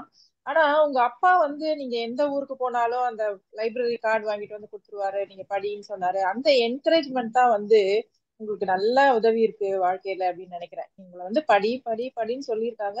உங்களுக்கும் அந்த விருப்பம் இருந்ததால நீங்க வந்து அதுவும் அந்த சின்ன வயசுல படிக்கும் போது எல்லாமே நல்லா பதியும்னு சொல்லுவாங்க இல்லையா? அது உள்ள ஆமா. உங்களுக்கு ஊறி ஊறி ஊறி இப்ப உங்களுக்கு தானா அப்படியே ஊற்று எடுக்குதுன்னு நினைக்கிறேன். எது நீங்க நினைச்சாலும் அதை அப்படியே உங்களால கொண்டு வர முடியுது அப்படின்றதுதான் நான் நோட்டீஸ் பண்ணேன். அப்புறம் நீங்க சொன்னீங்க ஒரு 25 பேர் வீட்டுல இருக்கிற அந்த கூட்டு குடும்பத்துல இருந்தேன் அப்படின்னு சொல்லிட்டு. அப்படி இருக்கிற ஒரு சூழ்நிலையில உங்களுக்கு நிறைய கட்டுப்பாடுகள் இருந்திருக்கும். கட்டுப்பாடுகள்னா உங்களை தடை செய்யற மாதிரி இல்ல. பட் ஒருத்தர்கிட்ட பேசணுங்கிறது, வேலைகள், அந்த மத்தவங்க எதுவும் சொல்லிடக்கூடாதுங்கிறதுக்காக நம்ம சிலது பண்றது, அந்த மாதிரி எல்லாம் இருந்திருக்கும். அதுவே வந்து நமக்கு வந்து ஒரு ஒரு எழுதலாம் இல்ல படிக்கலாம்னு நினைச்சா ஒரு ஓரமா உட்கார்ந்து படிக்க முடியாது. ஆனா நிறைய கட்டுப்பாடுகள் இருந்திருக்கும். இருந்தாலும் நீங்க அந்த சூழ்நிலையில இருந்து இவ்வளவு இந்த வயசுலயே சாதிச்சிருக்கீங்கன்னும் போது அது வந்து நீங்க எவ்வளோ அந்த எழுத்து மேல ஆர்வம் வச்சிருக்கீங்க. முழுக்க முழுக்க 24 மணி நேரமும் நீங்க எழுத்ததான் நினைச்சிட்டு இருந்திருக்கீங்க. அதுக்கு இடையில தான் நீங்க மத்ததெல்லாம் பண்ணிருக்கீங்கிற மாதிரிதான் எனக்கு தோணுது. அது வந்து நிச்சயமா வந்து ஒரு பாராட்டக்கூடிய விஷயம். அப்புறம் அபி மேம் கேட்ட கேள்விகளுக்கு அவர் ரொம்ப யதார்த்தமா கேஷுவலா பதில் சொன்னீங்க. எஸ்பெஷலி அந்த கள்ள காதலர்கள் பத்தி கேட்கும் போது அப்படி ஒரு ஓப்பனான ஒரு ஸ்டேட்மெண்ட், போல்டா அப்படி கேஷுவலா சொன்னீங்க. அது வந்து என்ன சொல்றது, பெரிய பெரிய மேதைகள் கிட்ட கேட்டா கூட கொஞ்சம் பூசி மெழுகி எல்லாம் சொல்லுவாங்க. நீங்க ரொம்ப அழகா வந்து கேஷுவலா அந்த அதுக்கு பதில் சொன்னீங்க. அப்புறம் இந்த ஆண் பெண் உறவு அப்படிங்கிறது வந்து வாழ்க்கையில ரொம்ப முக்கியம் அப்படின்னு சொல்றது வந்து ரொம்ப நீங்க சொன்னது ரொம்ப சரியான கருத்து. அது தேவைதான். அப்பதான் ஒரு ஹோல்சம் டெவலப்மெண்ட்டே இருக்கும் மனுஷங்களுக்கு. இந்த சொல்லுவாங்கல்ல, கேர்ள்ஸ் ஸ்கூல்லயே படிச்சா எப்படி இருக்கும், பாய்ஸ் ஸ்கூல்லயே பாய்ஸ் படிச்சா எப்படி இருக்கும், 2 பேர் கலந்து படிச்சாதான் அது ஒரு ஹோல்சம் டெவலப்மெண்டா இருக்கும் அப்படின்னு சொல்லுவாங்கல்ல. அது மாதிரிதான் வாழ்க்கையிலயும் ஆண் பெண் உறவு அப்படிங்கிறது. அதுக்கப்புறம் நீங்க சொன்ன அந்த கணவன் மனைவி உறவுல கூட மனைவிமார்கள் வந்து எவ்வளோ நல்லது நடந்திருந்தாலும் அந்த ஒரு சின்ன மைனஸ் பாயிண்ட் தான் சொல்லுவாங்க. அவரு திட்டுவாரு, இது அது அப்படின்னு தான் சொல்லுவாங்க. காலையில இருந்து நல்லதா இருந்திருந்தா கூட மைனஸ் பண்ண சொல்லுவாங்க. அதே மாதிரிதான் கணவனும் சொல்லுவாங்க அப்படின்னு சொல்லுங்க. அதுவும் வந்து உண்மைதான். அதுவும் இது வந்து புதுசாவும் இருந்துச்சு எனக்கு. யாரும் இந்த மாதிரி சொன்னதில்லை. அது அதுக்கப்புறம் வந்து நீங்க Facebookல வந்து எல்லாருடையும் படிப்பேன் அப்படின்னு அது வந்து எல்லாருமே சொல்லுவாங்க, எப்ப பார்த்தாலும் மொபைல் வச்சுட்டு நோண்டிட்டே இருக்காங்க, என்னதான் பாப்பாங்களோ, நிமிஷத்துக்கு நிமிஷம் எடுத்து பாக்குறாங்க அப்படின்லாம் சொல்லுவாங்க. இப்ப நானுமே கூட Facebookல யாராவது ஒருத்தர் ஏதாவது எழுதுறாங்கன்னா அவங்க எதையோ சொல்ல வராங்க. அவங்களுக்காக 10-20 லைன் எழுத தெரியுது அப்படிங்கிறதே பெருசு. அதுவும் ஒரு விஷயத்த பத்தி ஒரு கருத்து சொல்றாங்க அப்படிங்கிறதே பெரிய ஒரு பெரிய விஷயம். அத வந்து நானும் நினைப்பேன். அந்த குறைந்தபட்ச நம்ம நம்ம ஃப்ரெண்ட்ஸ்ல இல்ல நம்ம ஃபீட்ஸ்ல வர இந்த எழுதி அனுப்புறாங்கல்ல, போட்டோ போட்டு சிலவங்க எல்லாம் சிலது பண்ணுவாங்க. அதெல்லாம் சும்மா அங்க போனேன் இங்க போனேன் சாப்பிட்டேன் அதெல்லாம் ஒரு வகை. ஆனா ஒரு 10 லைன் எழுதுறாங்க இல்லையா, அது வந்து நான் ரொம்ப மதிச்சு நான் பார்ப்பேன். இதையோ சொல்ல வராங்க, அவங்களுக்கு வேற பிளாட்ஃபார்ம் கிடைக்கல, இதுலயா சொல்லுவோம்னு வராங்க. ஒரு 10 பேர் பார்ப்பாங்களா, 50 பேர் பார்ப்பாங்களா, அது எனக்கு ரொம்ப ஒரு முக்கியமான ஒரு இலக்கியமா தோணும். அதையும் நீங்க சொன்னீங்க, அந்த மாதிரி ஒரு கருத்தை தான் நீங்க சொன்னீங்க. இது வந்து நீங்க என்ன ரொம்பவே இம்ப்ரெஸ் பண்ணிட்டீங்க இந்த நிகழ்ச்சி மூலமா. உங்களுடைய புக்ஸ் எல்லாம் எனக்கு படிக்கணும்னு ரொம்ப ஆர்வமா இருக்கு. கண்டிப்பா நான் படிப்பேன் உங்களோட புத்தகத்தை. ஏன்னா அந்த சமூக கருத்துக்களை கூட நீங்க வந்து அந்த பொண்ணு வந்து இறந்து போயிட்டா அப்படிங்கறத கூட வந்து ஒரு கவிதையா சொல்லியிருக்கீங்க. அதெல்லாம் சமூக கருத்துக்களை வந்து யாருமே முதல்ல இந்த இயற்கையை பத்தி எழுதுறது அப்படி இப்படின்னு தான் கவிதை எழுதுவாங்க. சமூக கருத்தை பத்தி சொல்றது அப்படிங்கிறது வந்து நல்ல ஒரு பக்குவம் வாய்ந்த கவிஞர்கள் தான் அது எழுத ஆரம்பிப்பாங்க. அது வந்து உங்களுக்கு நல்லா கைக்கூடி வந்திருக்குன்னு நினைக்கிறேன். ஸோ உங்களை இந்த நிகழ்ச்சி மூலமா அறிஞ்சுக்கிட்டது வந்து எனக்கு ரொம்ப சந்தோஷமா இருக்கு. உங்களுடைய புத்தகங்கள் நான் படிக்கணும்னு ஆசைப்பட்டேன். உங்களை அறிமுகப்படுத்திய அபிசங்கருக்கும் என்னுடைய நன்றி. உங்களுக்கும் பாராட்டுகள். மேல மேல நீங்க நிறைய எழுதணும்னு உங்களை வாழ்த்துறேன். நன்றி. நன்றி மேம். நன்றி ரஜினி. Thanks ma'am. நன்றி ரொம்ப மேடம், தேங்க்ஸ். நன்றி மேடம், ரொம்ப நன்றி மேடம். அதாவது இப்போ தேவி மேடம் இப்போ பேசினவங்க வந்து நம்ம குழுல வந்து ஒரு முக்கியமான ஒரு நபர். அவங்களும் இந்த குழுவுக்கு வந்ததுக்கு அப்புறம் அவங்க வந்து தன்னை எழுத்தாளரா வந்து பரிணமிச்சிருக்கிறாங்க. சிறுகதை தொகுப்பு போட்டிருக்கிறாங்க. சிறந்த இப்போ மொழிபெயர்ப்பாளரா இருக்கிறாங்க. அது வேற ஏதோ வெளியில இருக்கிறதுனால அவங்களோட முகத்தை காட்டல இன்னைக்கு.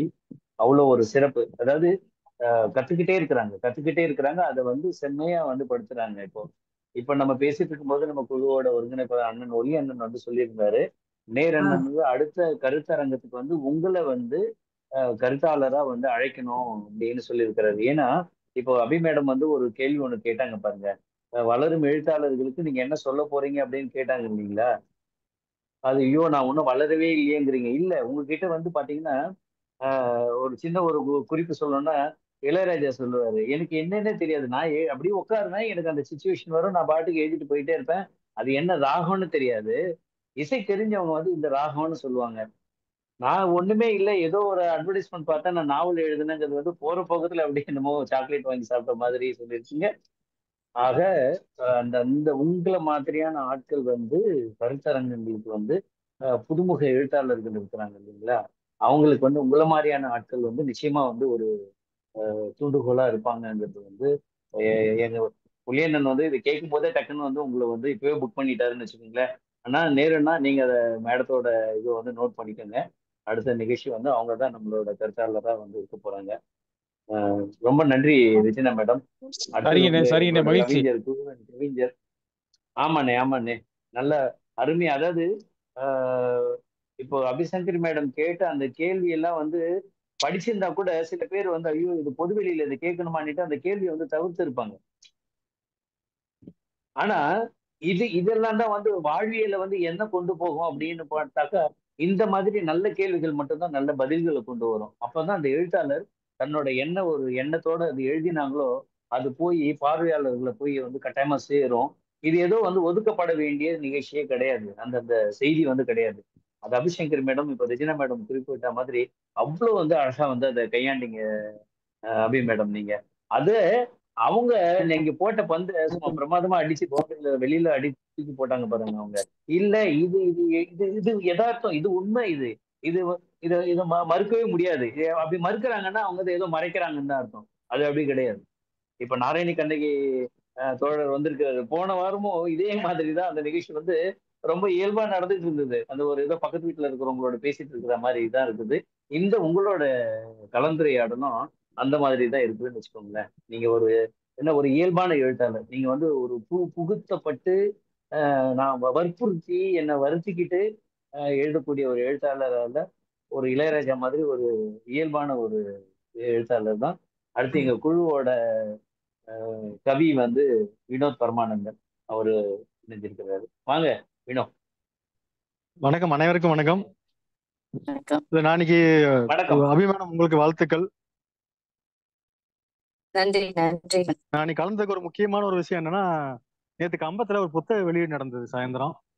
அதுல வந்து கூடல் தாரிக் அவர்கள் வந்து கலந்துகிட்டு இருந்தாரு. அப்போ ஒரு 10 நிமிஷம் வந்து உங்க படைப்புகளை பத்தி ரொம்ப சிலாகிச்சு அவர் என்கிட்ட பேசிட்டு இருந்த விஷயம் வந்து எனக்கு ரொம்ப பிடிச்சிருந்தது. ஆமா நேற்று நைட்டு வேற புத்தக நிகழ்வுல உங்களை பத்தி பேசிட்டு இருந்தாரு அவர் என்கிட்ட. நாளைக்கு விருந்தினர் இவங்க உங்களை பத்தி இந்த மாதிரி சொல்லிட்டு எனக்கு அது ரொம்ப மகிழ்ச்சியா இருந்துச்சு. அது மாதிரி நான் சொல்ல வேண்டியதெல்லாம் குமரன் சொல்லிட்டாங்க. அந்த கேள்விகளுக்கான எஸ்கேபிசம்ன்ற வார்த்தை வந்து உங்ககிட்ட இல்லவே இல்லை. நீங்க ரொம்ப ஆனஸ்டா பதில் சொன்னீங்க. அது எனக்கு ரொம்ப பிடிச்சிருந்தது. அந்த கள்ளத்தொடர்பு பத்தி கேள்வி ஆகட்டும், அப்ப கடைசியில வந்து என்ன சொல்ல விரும்புறீங்கன்னு சொல்றப்ப ஒண்ணும் இல்ல சந்தோஷமா இருங்க அப்படின்ற அந்த இயல்பான ஒரு பதில் வந்து எனக்கு ரொம்ப பிடிச்சிருந்தது. வாழ்த்துக்கள் தொடர் வாழ்த்துக்கள். அபிசங்கரா உங்களுக்குமே என்னோட வாழ்த்துக்கள். ரொம்ப நல்லா இருந்தது உங்க நன்றி கேள்வி. நன்றிங்க. இதுவரைக்கும் வாழ்த்துக்கள். கலந்து கொண்ட அனைவருக்குமே நன்றி. ரொம்ப நன்றி. நன்றி மேடம். நன்றி. நன்றி வினோ. நன்றி வினோ. வேற யாரும் கேள்விகள் கேட்கறதா இருந்தாக்கா கேட்கலாம். நம்ம இருவரிடமும் வந்து கேள்வி கேட்கலாம். இல்லை அப்படின்னா நம்மளோட நிகழ்ச்சி வந்து இறுதி கட்டத்துக்கு கொண்டு வந்திருக்கோம். இல்லை, யாரும் கேட்கறதுக்கு தயாரா இல்லை. தேவிலிங்க மேடம், நீங்க கடைசியா உங்களோட கருத்துக்களை இந்த குழுவுல இணைஞ்சதை பத்தியோ, இல்லை இந்த குழு இன்னும் வந்து மேம்பாட என்னமா செய்யலாம் அப்படிங்கிற உங்களோட கருத்துக்களையோ, இதை அடுத்து உங்களோட திட்டங்களையோ, உங்க புத்தகங்கள் எங்க கிடைக்கும் அப்படிங்கிற செய்திகளுமே கொடுத்தீங்க அப்படின்னாக்கா எங்களோட பார்வையாளர்களுக்கும் வாசகர்களுக்கும் அது வந்து ரொம்ப பயனுள்ளதா இருக்கும். நீங்க பேசலாம். நான் வந்து வெளியிலே நான் வந்து கூட்டங்கள்லயோ எதுலயோ நான் கலந்துக்கிட்டதே இல்லை. ஏன்னா வீட்டுல நான் அதுக்கு பர்மிஷன் கேட்கணும், அவங்கள்ட்ட நான் போய் சொல்லணும், நான் ஒரு எழுத்தாளர் ஃபர்ஸ்ட் சொல்லணும், எதுக்கு போறேன்னு சொல்லணும். அவர் எங்க வீட்டுக்காரர் ஒரு தொழில் பண்ணிட்டு இருக்காரு, நகை தொழில் பண்றாரு. அவர் லீவ் போட்டுட்டுலாம் டக்குலாம் வர முடியாது, ஒரு ஃபங்க்ஷனுக்கு எல்லாம் வர முடியாது. அவங்க கூட்டிட்டு வரணும் அப்படின்னு நிறைய ரெஸ்ட்ரிக்ஷன் இருக்கிறப்ப நான் வந்து முக்கால்வாசி நான் வந்து அதுக்கெல்லாம் ஆசைப்படுறது இல்லை. கூட்டங்கள்ல கலந்து எனக்கு இருக்கும், நான் தோழிகள்லாம் கலந்துக்கிறப்ப எல்லாரும் கலந்து ஒரு புகைப்படங்களை பாக்குறப்ப நானும் கலந்துக்கணும்னு எனக்கு ஆசையா இருக்கும். ஆனா வந்து நம்ம குடும்ப சூழலையும் நம்ம கணக்குல வச்சுக்கணும்ல, நம்ம எல்லாத்துக்கும் ஆசைப்படக்கூடாதுன்னு நான் அமைதியா இருந்துருவேன். ஆனா இது மாதிரி எனக்கு எப்படி இந்த வாய்ப்பு வந்து எப்படி கிடைச்சதுன்னு எனக்கு தெரியல. எனக்கு நான் வினிதா மேடம் அப்ரோச் பண்ணி எனக்கு கேட்கிறப்பயே வந்து எனக்கு ரொம்ப சந்தோஷமா இருந்தது. எனக்கு எனக்கு நான் வந்து எனக்கு தெரியாது, இவங்கள தெரியல அவங்கள தெரியலன்னு சொல்லிக்கிறதுல எனக்கு இது இல்லை. எனக்கு தெரியாது நிறைய பேரை வந்து, எனக்கு எழுத்தாளர்கள்லயே நிறைய பேரை எனக்கு தெரியாது. குறிப்பிட்டு சில பேரை மட்டும் தான் எனக்கு தெரியும். நிறைய மனிதர்கள் எனக்கு தெரியாது, நிறைய பெரிய மனிதர்கள் எனக்கு தெரியாது. இதுல இலக்கியத்துல இருக்கிறவங்களே நிறைய பேரை எனக்கு தெரியாது. மன்னிச்சிங்க, எனக்கு உண்மையிலேயே தெரியாததுனால தான் நான் தெரியாதுன்னு சொல்றேன். ஏன்னா நான் வெளியில எல்லாம் வர்றதே இல்ல. வெளியில போறதுனால எனக்கு தெரியாது. நான் எழுதுறத மட்டும் நான் எழுதிக்கிட்டே இருப்பேன். எனக்கு தெரிஞ்ச ஒரு இணைய இதழ்லயோ இல்ல அந்த இதுக்கோ அனுப்புவேன். அவங்க பப்ளிஷ் பண்ணுவாங்க. இல்ல ஏதாவது கதையில ஏதாவது கரெக்ஷன் இருந்துச்சுன்னா அவங்க வந்து இப்படி மேடம் இதை வந்து நம்ம மேடம்லாம் கூட சொல்ல மாட்டாங்க, தேவின்னு சொல்லுவாங்க. இதை திருத்திக்கலாம், ஒரு ஃப்ரெண்ட்லியா தான். எனக்கு அதுவும் தான் பிடிக்கும். எனக்கு இந்த ரொம்ப மரியாதை இருந்தா அவங்க பேசுறதுக்கு கூச்சமா இருக்கும். தேவி இதை மாத்திக்கிறீங்களா அப்படின்னா, சார் மாத்திங்க அப்படின்னு நான் சொல்லிடுவேன். இது திருத்திக்கலாமா அப்படின்னு சொல்லுவேன். சரி. சரவண மாணிக்க வாசகம் சார் வந்து அவங்க நான் ஃபர்ஸ்ட் நான் கவிதைகள் எழுத வந்தப்பயே வந்து, தேவி நீங்க வந்து உங்கள்ட்ட கரு இருக்கு, உங்கள்கிட்ட வந்து எழுத்து நல்லா இருக்கு, மொழி வருது, நீங்க வந்து இல்ல சார் நான்லாம் எழுத மாட்டேன் சார், நீங்க என்ன சார் என்ன இப்படி சொல்றீங்க, நீங்க இல்ல சார் நான் நம்பல, நீங்க நம்பலைன்னா பாருங்க, மத்தவங்க சொல்லுவாங்க உங்களை, மத்தவங்க சொல்றப்ப நீங்க அதை நம்புவீங்க, நீங்க எழுதுவீங்க அப்படின்னு சொல்லி ரொம்ப என்கரேஜ் பண்ணாரு. அம்மே சமயவேல் சார் கூட அவரோட தமிழ் வெளியில வந்து நானே போய் இது பண்ணலைன்னா கூட, தேவி இந்த இந்த மாசம் புக்கு வெளியில வருது, நீங்க ஒரு கதை எழுதி கொடுத்துருங்க அப்படிம்பாங்க. நான் வந்து அவ்வளவு வேலையில இருப்பேன். சார் கேட்டாங்க, சார் கேட்டுட்டாங்க, நம்ம அதுக்காக வந்து எழுதி கொடுத்துடணும், அது எவ்வளவு ஒரு முக்கியமான ஒரு இலக்கிய இதழ், அவங்க கேக்குறாங்கல்ல அப்படின்ட்டு நான் வந்து எதா இருந்தாலும் நான் உடனே நான் எழுதி கொடுத்துருவேன். எழுத்து அப்படின்னு வந்துட்டுன்னா நான் வந்து அப்படியே எல்லாத்தையும் மறந்துடுவேன். எனக்கு வந்து அந்த கதையை நான் எழுத ஆரம்பிச்சு அதை முடிக்கிற வரைக்கும் ஒரு 3 நாள், ரொம்பலாம் நாள் எடுத்துக்க மாட்டேன். நான் ஒரு 3 நாள் தான். ஆனா அந்த 3 நாள்ல வந்து எனக்கு இந்த பசி தூக்கம் அதெல்லாம் வந்து எதுவுமே இருக்காது. நான் அப்படியே நான் எழுதுறது தான். அதை எழுதி முடிச்சாதான் எனக்கு அடுத்தது நான் இந்த எழுதுறதுன்னு இல்லை, எந்த வேலைகள் இருந்தாலும் நான் வந்து அந்த வேலைகள்ல வந்து நான் ரொம்ப கவனமா இருப்பேன். பிள்ளைங்களை படிப்பாகட்டும் இதெல்லாம் கவனமா இருப்பேன். அதுவும் எழுதுறதும் வந்து இப்ப என்னோட இதுல சேர்ந்துறதுனால நான் ரொம்ப கவனமா இருப்பேன். அதுல ஏதாவது ஒருத்தவங்க சொன்னாங்கன்னா அதை ரொம்ப மதிச்சு அதை சரி பண்ணிக்கிறதுக்கு நான் முயற்சி பண்ணுவேன். ஏதாவது ஒரு ஒரு குறை இப்படி சொன்னாங்க, இது சரி பண்ணல அப்படின்னா அதை சரி பண்ணிப்பேன். அதை நான் ஒரு குறையா எடுத்துக்க மாட்டேன். ஏன்னா எனக்கு நிறைய விஷயங்கள் தெரியறது இல்லை. இன்னொருத்தவங்க சொல்றப்ப அதை நான் திருத்தறதுக்கு தான். அவங்க என்ன என்ன சொல்லி அவங்க நெகட்டிவா சொன்னா கூட எனக்கு அதை நான் பாசிட்டிவா ஆக்கிப்பேன். நம்ம வளர்றதுக்கு தான் அவங்க சொல்றாங்க, நமக்காக தான் அதை சொல்றாங்க அப்படின்னு நான் எடுத்து அதை திருத்திக்கிறதுக்காக முயற்சி பண்ணுவேன். அதை தவிர அவங்க சொல்ற விஷயங்கள் எல்லாத்தையும் நான் எடுத்துக்க மாட்டேன். எனக்குன்னு ஒரு ஸ்டைல் இருக்குல்ல, நான் எழுதுறதுன்னு ஒண்ணு இருக்கு, என்னோடதுன்னு ஒண்ணு இருக்கு, என்னோட உணர்வுகள்னு ஒண்ணு இருக்கு. அதையும் நான் காம்ப்ரமைஸ் பண்ணிக்க மாட்டேன். அதுல வந்து என்னோட சுதந்திரம்னு ஒண்ணு இருக்கு எழுத்துலதுல. இன்னொருத்தவங்க வந்து அனாவசியமா அதுல தலையிடுறதையும் நான் அதை அலோவ் பண்ண மாட்டேன். என்ன அட்வைஸ் பண்ணாலும் பண்ணுங்க, எனக்கு தேவையானதை நான் எடுத்துக்கிறேன், நீங்க சொல்ற எல்லாத்தையும் கேட்க மாட்டீங்கிற ஒரு இதுலதான் இருப்பேன் நானு. அப்படியே போயிட்டு இருக்கு. இந்த நெருப்போட நாவல் வந்து பரவலாக எல்லாராலையும் கவனிக்கப்படுது.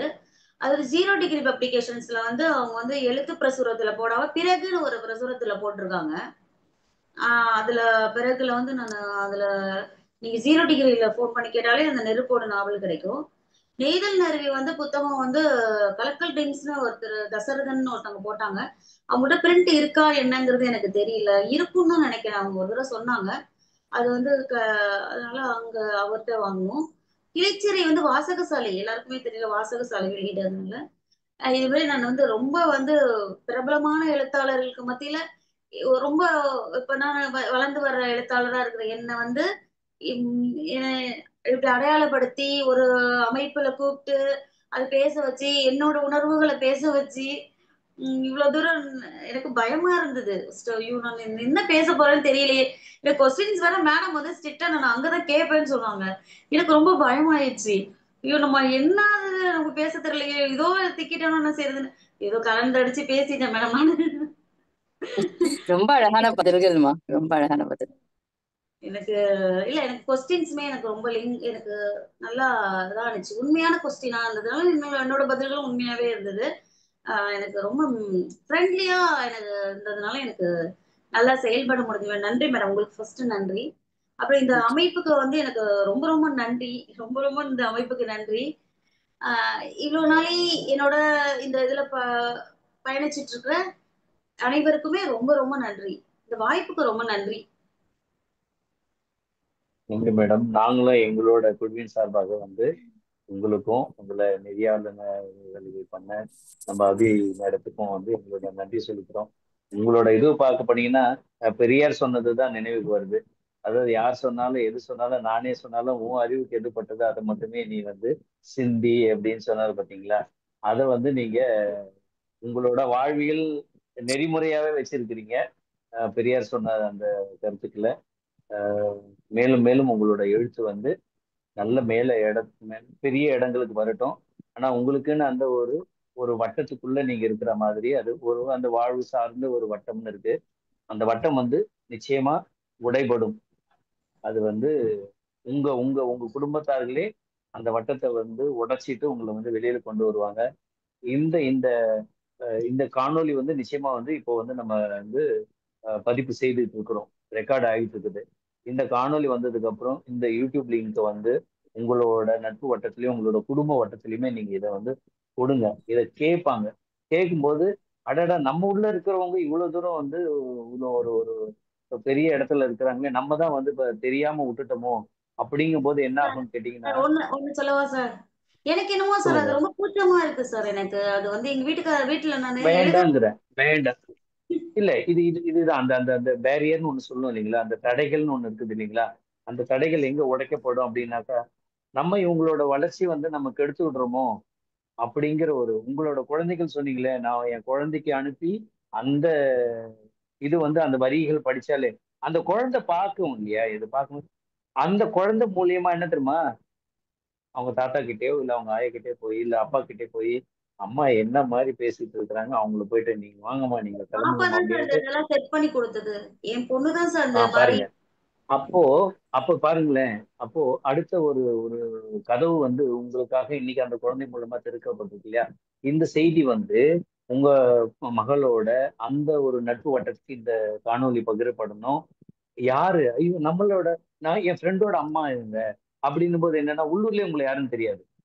ஆனா இந்த காணொளிகள் பரவும் பொழுது இந்த வாருங்கள் படைப்போம் இந்த குழுவோட அந்த காணொளி வந்து உங்களுக்கு வந்து ஒரு புதிய வந்து ஒரு விடியலை வந்து நிச்சயமா வந்து அது கொடுக்கும்ன்றது வந்து எங்களுக்கு சந்தேகம் கிடையாது. இன்னைக்கு உங்க மூலியமாக நாங்களும் நிறைய கருத்துக்களை தெரிஞ்சுக்கிட்டோம். அந்த கருத்துக்களை வெளிக்கொண்டது வந்து நம்ம அபிஷேக் மேடம். அவங்களுக்கும் இந்த நேரத்துல வந்து நன்றியை சொல்லிக்கிட்டு அபிமேடத்துக்கு ரொம்ப ரொம்ப தேங்க்ஸ். எனக்கு வந்து இல்ல, அவங்க நிறைய கொஸ்டின் கேட்காதனால நான் இயல்பாவே பதில் சொன்னேன், ப்ரிப்பேர் பண்ணவே இல்லாம எனக்கு இயல்பா பதில் சொல்றதுக்கு முடிஞ்சுது. இல்ல அவங்க வந்து ஒரு பெரிய சிறந்த கல்வியாளர், அவங்க சிறந்த படிப்பாளர், எங்க குழுவுல வந்து ஒரு முக்கியமான ஒரு நபர் அவங்க. அழகன் அண்ணாலாம், அழகன் சார்லாம் வந்திருக்கிறாருப்பா. ரொம்ப நாளைக்கு அப்புறம் வந்து உங்களோட முகத்தை பார்க்கிறோம். வாருங்க, வாங்க வாங்க வாங்க. மகிழ்ச்சி. இந்த நிகழ்ச்சியை வந்து நம்ம நிறைவு செய்யறோம். இந்த காணொலி வந்து ஒண்ணு உங்களுக்கும் ஒண்ணு அனுப்பி பதிவு வைக்கிறோம். பண்ணிக்கணும் சார். சொல்லுங்க. ஜெயமோகன் சார் வந்து தொடர்ந்து என்கரேஜ் பண்ணிட்டே இருக்காரு சார். அவர் வந்து நான் ஒரு கட்டுரை எழுதினேன், அது அவர் தளத்துல வந்து பப்ளிஷ் பண்ணாரு. நான் எழுதுற லெட்டரை வந்து அவர் ஒரு என்ன எழுதுறாரோ எனக்கு கருக்களோட நான் முடிப்போதான் அதை படிச்சு பார்ப்பேன் நான். அவர் என்ன எழுதியிருக்கிறாருன்னு. ஏன்னா படிச்சுக்கிட்டே இருக்கணும், எனக்கு ஏதாவது வந்து படிச்சுட்டே இருக்கணும். எனக்கு டக்குனு காலம்பரை எந்திரிச்சோன்னா ஒரு புக் எடுத்து படிக்கிறதுக்கு வந்து அது இது. ஆனா படுத்துட்டு டக்குனு முழிச்சோன்னா நம்ம போன் எடுத்து அவர் எழுதியிருக்கிறதெல்லாம் நான் படிப்பேன். பக்கத்திலே இருக்கு போன், நமக்கு படிக்கலான்ட்டு காமிச்சு படிப்பேன். படிச்சுட்டு நான் அவருக்கு லெட்டர் எழுதுவேன். அதை தொடர்ந்து அவர் வந்து அவரோட தளத்துல வந்து பப்ளிஷ் பண்ணிட்டு வர்றாரு. என்னோட கட்டுரை ஒண்ண வந்து இது பண்ணியிருக்காரு. என்னோட பெரிய நாவலை செய்தி. பத்தி இதெல்லாம் பெரிய செய்திங்க.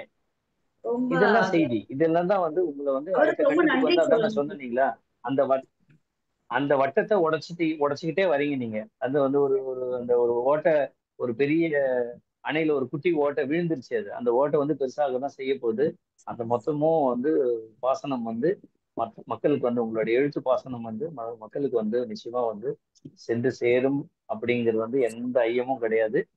அதற்கு இந்த குழு வந்து நிச்சயமா வந்து உங்களுக்கு வந்து உதவி செய்திருப்போம் அப்படிங்கிற நம்பிக்கை வந்து எங்களுக்குமே இருக்கு. உங்களை ஏற்பாடு செய்த வினிதா அவர்களுக்கும், உங்களை நெறியாளுகை செய்த அபிசங்கரி மேடம் அவர்களும், மற்றும் நம்மளோட பாருங்க எல்லாம் முடியும் போதுதான் வராங்க. உங்களுக்கு எல்லாம் காணொலி வந்து நம்மளோட லிங்க் மூலயமா அனுப்பப்படும். கணேஷா தான் வந்து இருக்கிறாரு. காணொலி வந்து அனுப்பப்படும். நிச்சயமா நீங்க கேளுங்க, இந்த காணொலி கேளுங்க. நிச்சயமா ரொம்ப அருமையான ஒரு நேர்காணல் இன்னைக்கு.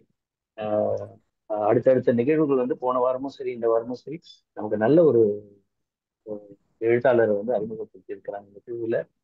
மிக்க நன்றி. அடுத்த வாரம் இதே போன்று வேற ஒரு எழுத்தாளரை நம்ம சந்திக்கும் வரை அனைவருக்கும் வணக்கம். எல்லாருக்கும் நன்றி. எல்லாருக்கும் நன்றி. நன்றி. எனக்கு நன்றி. இந்த வாய்ப்பு கொடுத்ததுக்கு ரொம்ப ரொம்ப நன்றி. மகான பதில்